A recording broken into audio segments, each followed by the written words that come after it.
एक छोटीशी गोष्ट सांगतो तुम्हाला. सध्या जे वातावरण चालू आहे आपल्या देशामध्ये, थोडंसं वेगळ्या पद्धतीने एक्सप्लेन करतो.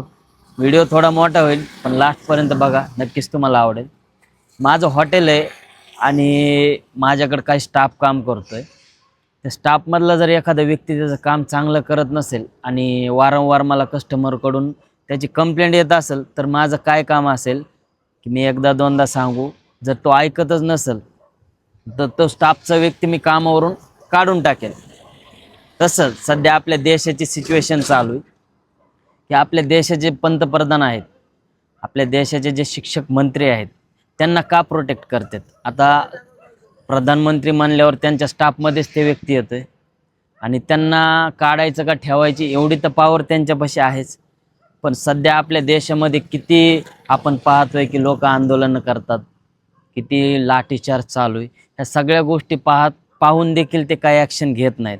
याचा अर्थ कुठंतरी काहीतरी पाणी मुरतंय.